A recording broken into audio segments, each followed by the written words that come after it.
talking Illinois high school football. If your goals are as high as you talk about, tonight's the night you go out and just take one more step. It's a view from the West. And it starts right now!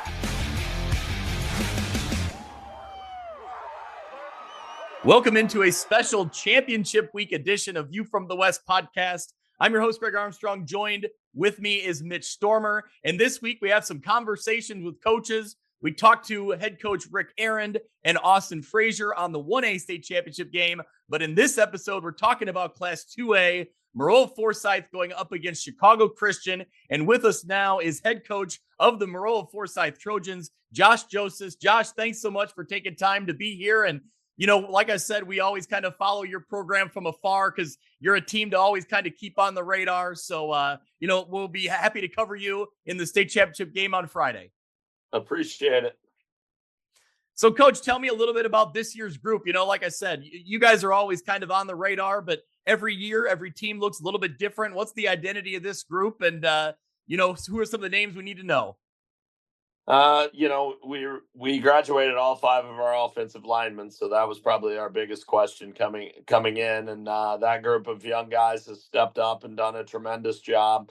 Obviously, our skill position players are putting up the big numbers, but still got to get it done up front, and we've done that. And been banged up there a little bit and had to step in a few different kids. Played a couple different sophomores there that have done a really nice job for us. Everybody knows the big names that are all making plays for us. And so because of that, we can put a lot of pressure on all 54 yards of the field. Width-wise, we're able to make some things happen on offense. Yeah, great. Before we talk about this year's group, I want to take it back way to the beginning. You referenced on the media call with the IHSA about kind of where it all started for you at Maroa-Forsyth. Take me back to the beginning, because this program wasn't the same, didn't have the same pedigree back when you took it over.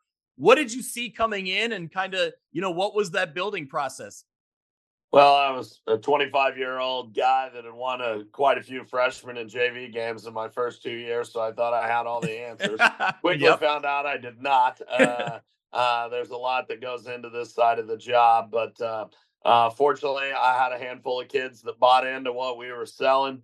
And we're able to be committed without any proof that there was going to be a reward at the ending. And many of those kids were like older brothers to the kids that finally did. Kind of put us on the map in 2004. We went to the state semifinals and kind of shocked everybody. And really haven't looked back since. That's funny you mentioned that. I had written down in my notes 2004. What flipped in that year? Because that was where you went from, I think, 4-5 or 3 wins the year before to then that playoff run. What was it about that group that kind of changed the narrative? That was in the old Ocal Conference. So you had St. Teresa at the time and Central A&M, which were 2 of the state powers. And then also at that time, Argenta-Oriana was really rolling, probably the best run in their history. And so we opened with Argenta and St. Teresa every year. And our kids have been 0-2, and we had played good football, but you kind of just start to doubt yourself because starting 0-2 is really hard. And we did that again in 2004. But then we played a Clinton team, which is a much bigger school than us, the biggest school in our league. They had 2 divisions. Their quarterback was a Division I kid, and their tailback was a Division I kid.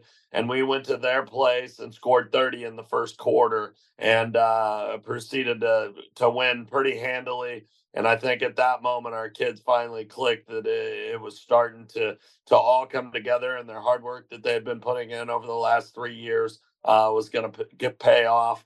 And we were also able to get all our athletes out at that time.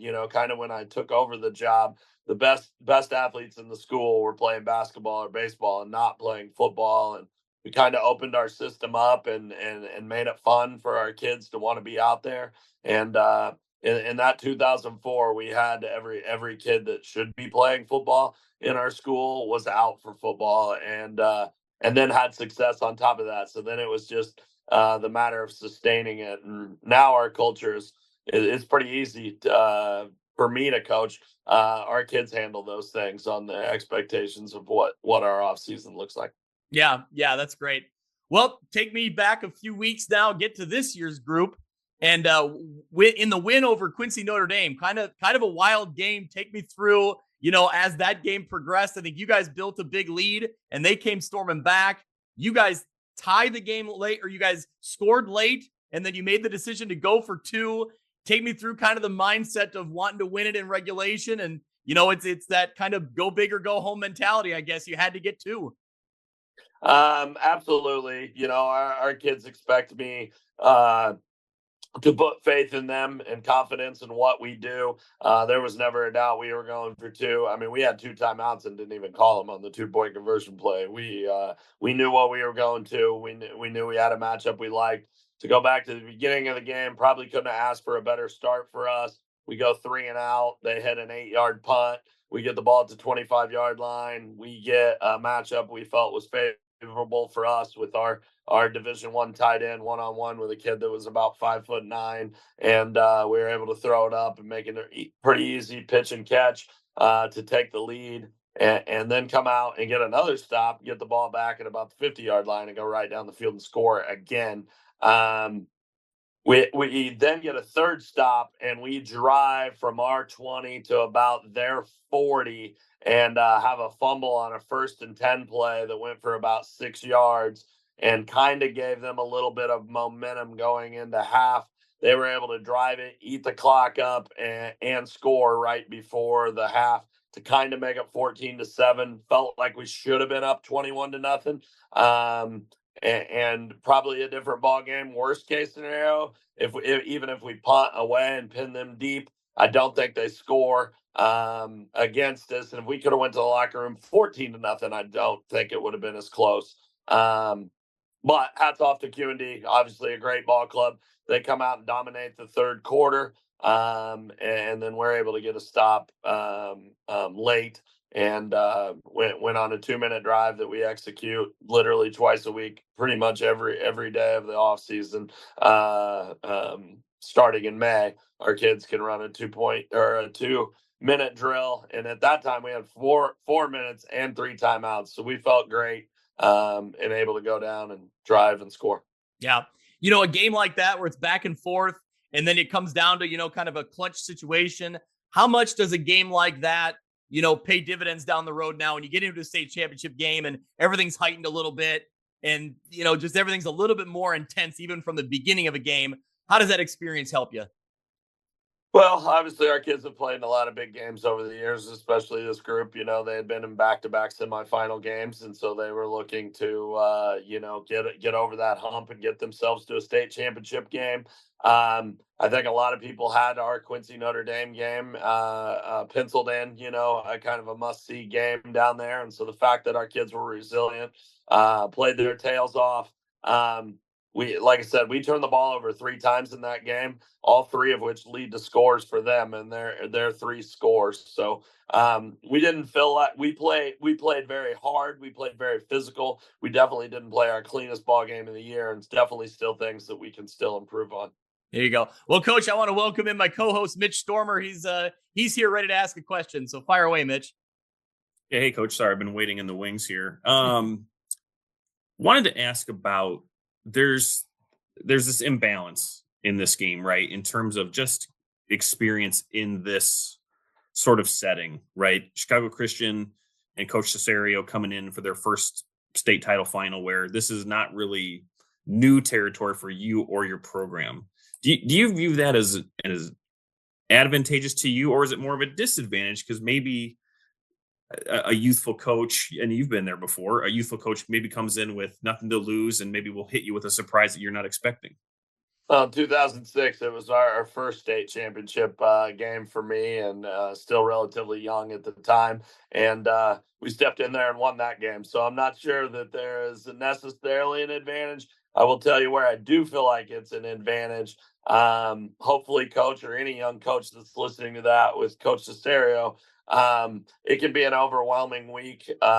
This is probably the 10th interview I've had this week. All the other things that go into that, with the IHSA and all the packets and paperwork you have to fill out, what your plan is, are you staying all night, all of those things, we pretty much have down as old hat for us.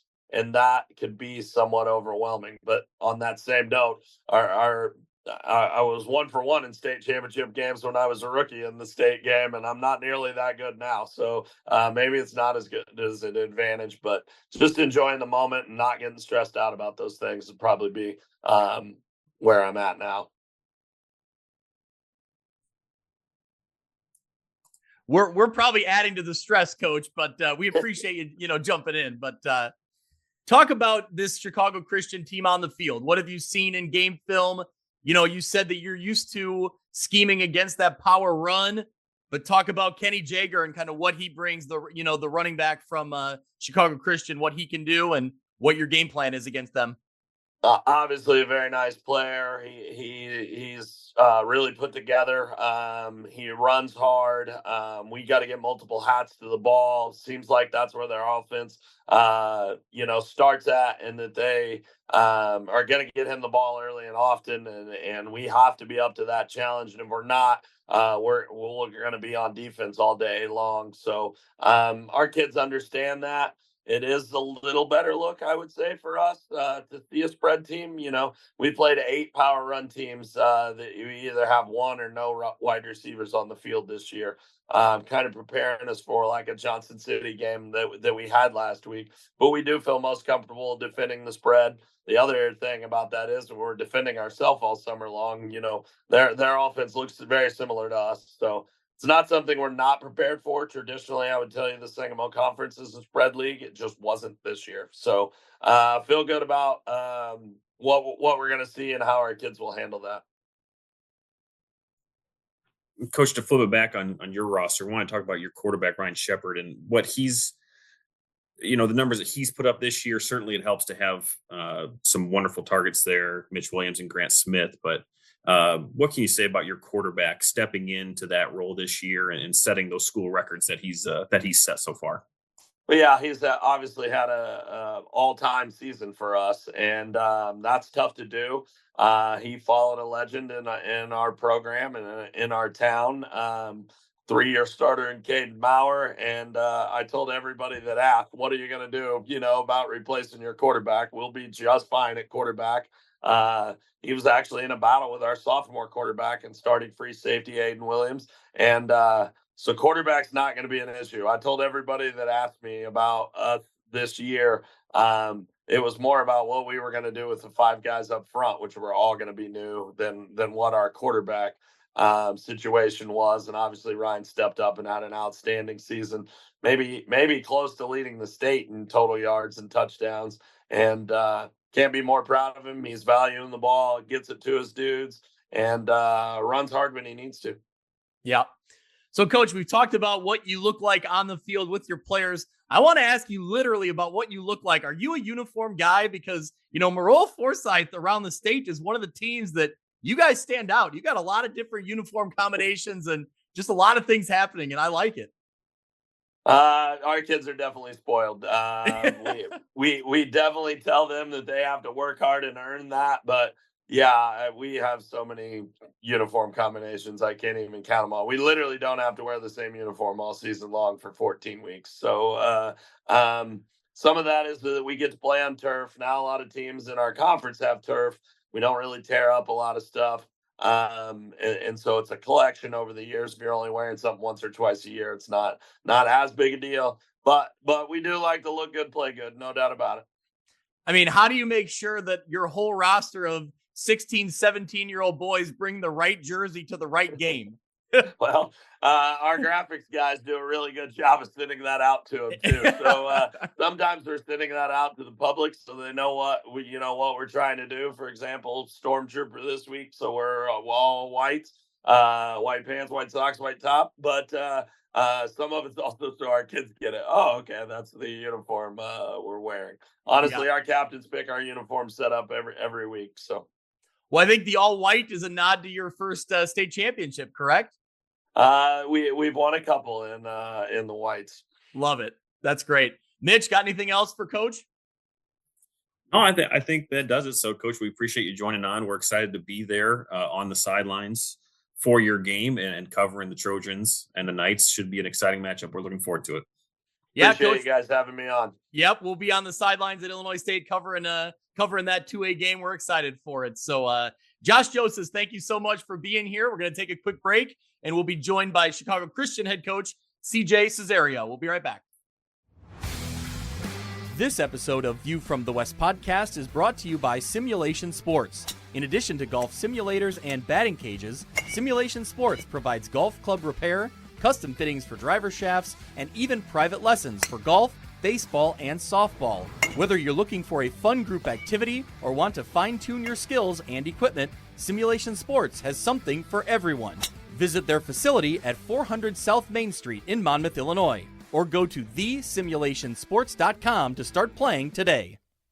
Shouldn't financial advice focus on you? I can help you plan for your financial future, from protection to saving to retirement. I'm Nate Neighbor, your Modern Woodman representative. Call me at 309-233-2656 or find me on the Modern Woodman website. Get to know your local Modern Woodman representative to plan for your financial future and learn about valuable member benefits. Modern Woodman of America, touching lives, securing futures. Securities offered through MWA Financial Services, Inc., a wholly owned subsidiary of Modern Woodman of America. View from the West podcast is also sponsored by the Cupcake Cartel, gourmet cupcakes that are made to order. Over 40 flavors, including wedding cake, lemon blueberry, strawberry milkshake, snickerdoodle, and Oreo. Perfect for weddings, birthdays, showers, fundraisers, or any event. You can find the Cupcake Cartel on Facebook. We thank them for their support. The View from the West Player of the Week is brought to you by Breedlove Sporting Goods, Western Illinois' premier sporting goods store for uniforms, apparel, equipment, awards, and online team stores. They offer name brands such as Adidas, Under Armour, and Nike, and are extremely responsive with any inquiries. With a primary focus on the western side of the state of Illinois, Breedlove Sporting Goods is the fastest way to outfit your team. You can check them out on Facebook or at breedlovesports.com, or shoot Cal Breedlove an email at calbreedlove@gmail.com. This is Dan Pearson of Fellowship of Christian Athletes. Our FCA team of staff, board, and volunteers is pleased to support View from the West with Greg and Mitch. Our Northwest Illinois FCA team is 3 teams in 1, serving coaches and athletes in the Three Rivers, Northern Illinois, and Greater Peoria areas, all with schools covered by View from the West. For more information, email me at danpearson@fca.org. FCA, the heart and soul in sports. The Quad City's first and only fantasy football show, For Fantasy's Sake, has you all covered when it comes to all of your fantasy football needs. The guys come to you live every Sunday morning during the football season from 10 to 11:30. They've got the best analysis, rankings, DFS, and gambling advice between the Rock and Mississippi Rivers. So tune into For Fantasy's Sake every Sunday during the football season from 10 to 11:30 a.m. on Facebook and YouTube. Hey, this is Brett Bielma, the head coach of the Fighting Illini from Prophetstown, Illinois. You're listening to the View from the West podcast. Welcome back. We're joined by head coach of Chicago Christian, CJ Cesario. Coach, you're in the state championship game for the first time. Thank you for being here. Thanks for joining the show. Yeah, absolutely. Thank you for having me, guys. I really appreciate it. Anytime there's an opportunity to highlight our community with what God's doing, it's really special. So I'm honored to be here. Great. Well, hey, talk about your journey to Chicago Christian, your first year here, and quite a remarkable season. Talk us through what got you here and where you're at now. Yeah, it's a pretty special story, actually. The last 10 years, I've actually been teaching and coaching in the state of Georgia, or Chattanooga, Tennessee area right there. And I've got a wonderful now 7-year-old boy, and he was about 5.5 at the time. And I just wanted to come back home. I'm originally from the Chicagoland area, grew up on the west side of the city in a single parent home, bounced around a lot, made my way out to the northwest suburbs for high school, went to the University of Minnesota, played football for Jerry Kill up there, and then got right into teaching and coaching. But got to this intersection in my life where I'm like, man, my little boy is going to be in kindergarten. Our families are still back in the Chicagoland area. I love my city. I want to go serve my city. I know a lot of people are moving away, but I think Chicago is the greatest place in the world. And so decided to move back if the opportunity presented itself. And I connected with Jordan Lynch over at Mount Carmel. And so Jordan knew some of the same college coaching staff that I had when I played for Jerry Kill, because he was at Northern Illinois and then went to Minnesota. And so I just kind of used some resources, got in touch with Jordan. We hit it off, and he did a great job, and the administration did at helping me come home. And so I was at Mount Carmel last year. I was teaching Algebra 1, and then I was also our head sophomore coach, and then everybody kind of comes up for the playoffs, was a part of that really beautiful state championship run. And honestly, guys, I was just getting my feet wet there. I love the opportunity that I had to pour into the young men there. If you know anything about Mount Carmel, tough, gritty, South Side, all boys school, deeply rooted in traditions that are actually really special. I loved everything about it. I loved hearing the train go by my ears, every single day. It felt like home to me. And so I didn't see myself being anywhere else for quite some time. And obviously, when it comes to football, why go anywhere else for football, right? It's a great place to be a part of. But I met a man named Mark Hamstra. And so Mark is the superintendent over at Chicago Christian Schools. And we just had a couple of conversations, went back and forth, got to a point where he offered me the head football coaching job here at Chicago Christian, to which I said no. I turned it down about 3 times. And so I just didn't feel confirmation in my spirit about it. I didn't see that I was going to be pulled away from a place like Mount Carmel this quickly. I was only there for 6 months. But through some more conversations, through praying, and just confirmation of other conversations that happened, hearing the mission and vision and the potential of what this community could be with the right kind of leadership there in certain spots, I really felt like I was supposed to go. And so said yes to the opportunity of being at Chicago Christian last December. It's been less than 1 year, and here we are today. I mean, you just casually dropped the name Jordan Lynch on our podcast, and Mitch's ears perk up.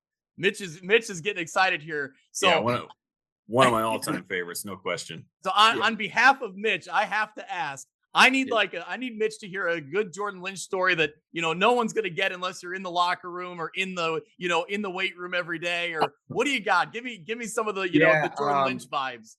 Yeah, so this really just speaks to kind of who he is, which makes sense, right? He was a Heisman Trophy finalist, and so here's what I learned. Jordan has a switch. And when he turns that switch on, it's a very different gear. Here's what I mean by that. So I'm 35 years old. He's 33 now, I think. And in the first week of being at Mount Carmel together, he's like, "Hey, man, you want to start doing some CrossFit workouts with me?" So Jordan's a CrossFit guy. And Jordan's not just like I'm going to go see it out and feel it out and do it one kind of. Jordan does CrossFit workouts 6 out of 7 days a week and absolutely shreds it. So I'm in there with him. I was an ex-Division I athlete. I'm in decent shape. I keep myself doing some things, right? And it took me every single ounce of energy, willpower, and spirit just to keep up with him with what he was doing in this CrossFit workout that was only about 30 minutes. But it felt like the whole world was caving in on me. And I kept up. But it took everything for me to keep up, and he wasn't even breathing hard, man. So just to let you know a little bit about hey, Jordan is who you probably think he is, man. He's a special guy. Yeah. You also mentioned Jerry Kill, which I think is interesting. So my college experience was down at Southern Illinois in Carbondale when Coach Kill was there and really had that program at a high level. I mean, in college at Southern Illinois, I'm watching Brandon Jacobs run the ball for Coach Kill. I mean, that was a ton of fun to watch. Obviously, you guys remember Brandon Jacobs. He was a big bruising running back in the NFL. Load. Yeah, let alone when you talk about at that level at Southern Illinois. What have you learned? What did you learn from Coach Kill when you've got to know him over the years? Yeah, excuse me. Sorry, I'm fighting through some pneumonia stuff. Oh man! But so Jerry was absolutely incredible. So I turned down the smaller Division III, Division II, D1 AA interest and scholarships that I had because I had this big dream of playing Big Ten football. And so when I went to the University of Minnesota, I actually walked on the football program and then eventually worked my way up the totem pole there and whatnot. But Jerry treated me so well. He loved me, cared for me, gave me a real opportunity, cared about a lot of things outside of football, which is tough to do when you're a Big Ten college football coach. And so I just learned that it's possible to be cared for even in a big program for college. And so that was the best and biggest thing that Jerry taught me. And he had a wonderful staff. At that point in time, he had the longest nucleus of tenured staff together. They went from out in Peoria to wherever else, to Southern, to Northern, to Minnesota. And a lot of those guys stayed together. And so they had a special glue in that room. It was really cool because, to your point, I remember coaches that I would see on the sidelines when I was in college covering them. Years later, my buddies would be talking about like, oh yeah, that's the same guy that was there at Southern. This guy was in his staff back then. So yeah, to your point, absolutely. Mitch, jump in. What do you got for Coach CJ? Yeah, I wanted to circle back to your time at Mount Carmel. And you spoke about this on the media call yesterday. There were elements of that culture that you wanted to bring with you to Chicago Christian. So I'm wondering more about that standpoint, but also just going back to Coach Lynch too, maybe from a football perspective, what you learned from your time with him. Yeah, absolutely. So if you guys know, Jordan also serves as the offensive coordinator at Mount Carmel. And to be quite honest with you, like he's a guru with it. He is incredible when it comes to the X's and O's. Obviously, the cerebral mindset of what he learned in college and to play at the level that he did, you have to know a lot of football. And so he understands, matchups. He understands the spaces that he needs to get into. And he's very special with how he crafts his offense. He puts a very high demand on knowing a whole lot with a lot of new little wrinkles every single week that just get added to their playbook. And so his football players have to be absolutely locked in. I mean, it is more mental than anything. Now, obviously, they have incredible athletes, incredible size, good skill everywhere, but it's all between the ears when it comes to what he does offensively at Mount Carmel. It's been really special. So I learned a lot of those things from him in my short time there, of just what that looks like to be excellent on that side of the ball. And then from the culture standpoint, the tough grittiness that you get from a place like Mount Carmel is something that I wanted to be able to pull out of the young men that are at Chicago Christian. I believe there is a beautiful wildness that God has put inside every single man. It's just getting to that place, unlocking it, and then stepping out in the confidence and the boldness of it. And then when you could put that in the game of football, it's really special. And so that's what I wanted to bring from there to here. And our young men have said yes to that call. And it's been a huge reason why we've been able to experience the success we've had up to this point. I want to just follow up and say too, I know you've been gone for a year, but I saw an article or a quote recently that he said that Coach Lynch said that this year, Jack Elliott's kind of been that offensive mindset and everything runs through him, and he's got the tools to run that offense. What a player he is. Yeah, I call him Jelly. Jelly's awesome. Jack Elliott is a wonderful kiddo. He congratulated me right away when we won our semifinal game. I still stay in touch with him, and we talk every now and then. And he's an ultimate competitor. But yes, between the ears, that kid knows what's going on. It's why he's going to Vanderbilt. And so I'm really excited for him and his opportunity there.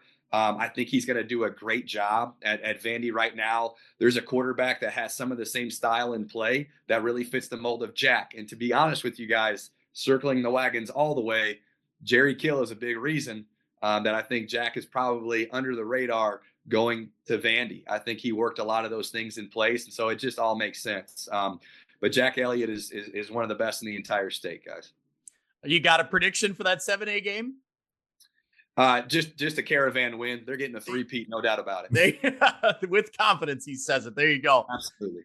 All right. Well, let's talk about, your team this season. You're leading this group farther than it's ever been. It had never been to the semifinals, never been to a state title game. What flipped the switch? I mean, what did you see coming into this group, and what's kind of played out? Yeah. So guys, initially when I came on staff, I knew I was going to have 27 football players. Not a very big football team. Got to the point where you have some conversations in the hallways. Some other kids come out. There's some good buzz going on. Being able to implement a true off-season workout program 3 days a week. That's at 6 a.m. Monday, Wednesday, Friday. They start to learn the grind. They accept and understand what that is. And so we started that. Got to a place where we had like 34, 35 guys on the team. Currently, we have 34. But really, guys, it's all about the seniors that are leading the way. And we have some other young men that are doing some great things for us too. But I can't say enough about our seniors. We have 13 incredible seniors, and all of them have just said yes to the mission that God has for them this year. We spoke about them being the foundation for our school, not just with football, but they are setting the way with this culture that we've been talking about of bringing excellence to athletics, excellence across the board. And in our society, football can do a lot of putting you on the map, even as a school and a community. And so I just feel like because of their yes to being quality men and elite football players and chasing after that, we've been able to experience what we have up to this point in time. So it's really all about those seniors. What have you taken from your time? And again, not to keep circling back to Mount Carmel, but you kind of talked about this on the media call yesterday, where you come from a program that has 200 boys to now your group, where I think it's 36. So how do you do that with not limited numbers, but smaller numbers? Yeah, it's a completely different game. The logistics of how you even do practice, how you're also going to be careful in making sure that you have fresh bodies. It's really different, Mitch. Like, you really have to consider a lot of new things. And so that is something that took me a little bit of time as you go throughout the summer and planning with our staff and how we taper back and when we're putting the pads on versus when we're not putting the pads on, how many reps you're getting in practice. Because what you're going to see from us this Friday is that most of our seniors that play on offense, play on defense, offense, like they're getting almost 100% of the snaps.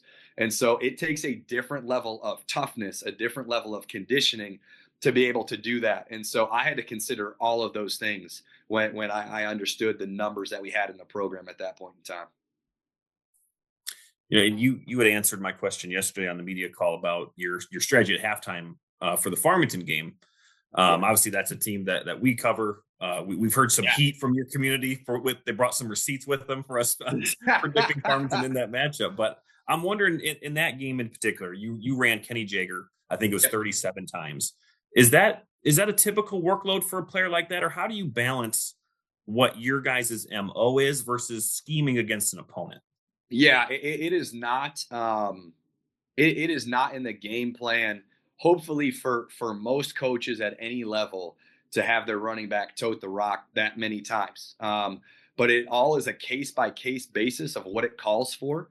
I think it's also really important to understand that when you feel like you've got the game late in that fourth quarter, you know, with what you would call a 4-minute offense, even though there were about 6 minutes left in the game, we knew that we wanted to bleed the clock out. We wanted to put the ball in the hands of Kenny and trust our offensive line, secure and protect the football. So there's a lot of those late carries that also came that way, where if you're not in that situation, we are a pretty balanced football team when you look at the totality of what we do.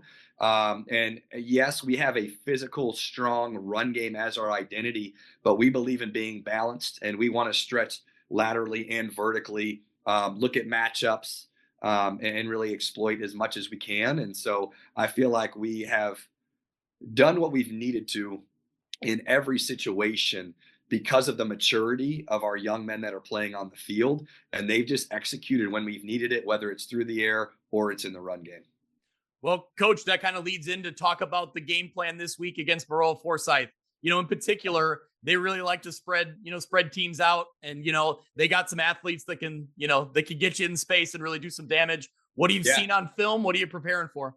Yeah, I've seen a lot on film. I think the first thing to talk about is the guy that you had on this podcast just before me. That's Coach Jostes. I mean, what an incredible man. 25 years of leading a community and a football program at any place deserves a lot of praise. I hope that I can serve Chicago Christian for 25 years and build what he has built at Maroa. Also, because of the excellence that he is as a coach, he produces excellent players. There's an excellent culture. And yes, you're right. There is a lot when you look on film of understanding that they've got every single tool in the shed that there is to do what they need to do. They've got excellent perimeter receivers. They've got, a Division I tight end. They are physical up front. They've got a good quarterback that can run and pass. So from an offensive standpoint, sure, there is a lot of potential danger on that side. And then on the defensive side, a lot of those guys go both ways. Not all of them, but they're good defensive players too. They're sound. They're physical. They're not going to make mistakes. And so there's a lot that you have to game plan for. And so not to give a ton of our game plan away, but we're ready to counter those things. I think there's going to be a lot of situational football that you'll see on Friday with certain matchups at certain times, and just knowing where we're at on the field. It's going to take excellent communication from our guys in executing the game plan we have, both offensively and defensively. But they're good across the board, special teams, everything.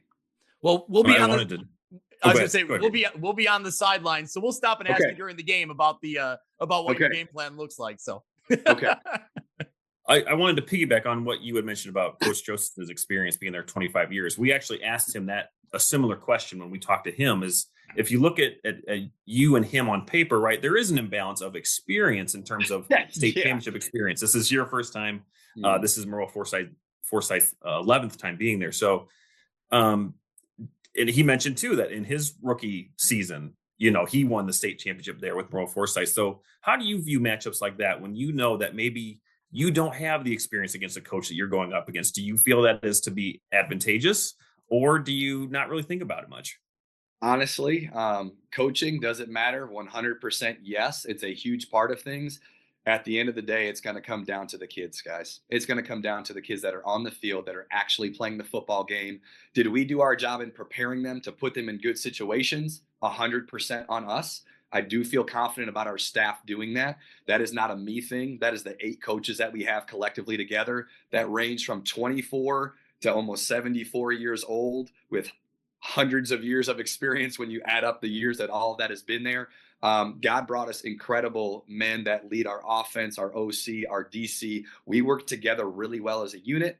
And we love film. We love peeling back the layers of it. But guys, I'm telling you, our seniors that do a lot for us, they also love being students of the game. And so we trust them to get the job done. They are going to do exactly what they've been prepared to do. And I feel like we're going to be equipped and be just as ready, whether it's a 25-year coaching staff or a first-year coaching staff, to have a great job to win a state championship on Friday. Coach, before we wrap up, when I say, you're taking a Chicago Christian team on the turf at Illinois State to play for a state championship, did you think that we'd be having this conversation? Maybe not us. We didn't know each other at all, but did you think you'd have these type of, questions being asked to you when you took the job? I never believe anything is out of the question by any means. And especially just, with my faith and what I believe, like I believe God can do anything at any time the way that he wants to. And I believe he is doing that for our community. That's been the most beautiful part about this whole thing. It has reunited a community. I've seen alumni from 10, 20 years ago coming out to our games, pouring into our football program, loving this experience. That has been the best part for me, is getting a front row seat to watch that joy happen for our community in our little small pocket. I knew that we would have an opportunity at being a good football program if we could stay healthy, if we could buy into some of the things that I was hoping to implement culturally, and then saying yes to the X's and O's and executing at a high level. I did think there was a great opportunity for us. I didn't know it was going to come about in this way. The playoff run in particular has had a new challenge every single week that's been different. That's been so special to watch. And so honestly, like, I'm just a bystander and I'm a part of like a really good team. And I'm just blessed that I get to really see this stuff up close in person. So I was going to say, you have a great front row seat of the whole thing, and and you're guiding the ship. You're doing a great job. So thank you Mitch, very much. Anything else for Coach Cesario? Sorry, no, I don't believe so. Again, Coach, we're looking forward to being on the sidelines on Friday morning. Try not to bother you, but if we see you, we'll be sure to say hi to you. And, come give me a hug, shake my hand. I want to see you. It's awesome. Good luck to you guys in the Knights. It's easy to see why your players follow you in the communities after you. You've been an impressive person to listen to over these media calls and interviews that we've seen. So congratulations to you and your group, and good luck on Friday. Thank you very much, Mitch, Greg. I appreciate you guys a ton. Thank you for taking the time to highlight our community. It's a big deal. All right. Thanks a lot, Coach. All right, guys. We'll see you Friday. All right. So that'll do it for our interviews, our conversations with the Class 2A head coaches. Mitch, I'm excited for this game. It's a, kind of a unique matchup in the ways we've talked about. It's going to be fun to cover this one. Yeah. All of these coaches that we've talked to for 1A and 2A are going to be two really, really great games. Looking forward to being on the sideline. You listen to these coaches and you wish all of them that they can win. So impressive coaches, impressive programs, but we'll see who wins when they line up on Friday. All right. Well, thanks to everyone who listens, who follows along. You can follow our coverage. We'll be at Illinois State University covering the 1A through 4A state championship games. So until then, we'll see you. That'll do it for this week's episode of View from the West. Thank you so much for listening. I encourage you to go out to Apple Podcasts or Podbean and subscribe so you can follow along, and downloads will come automatically every week. You can follow along on Twitter at ViewFromWestPod. You can also email me if you're interested in being a sponsor, viewfromwestpod@gmail.com. Thanks so much. We'll see you next week.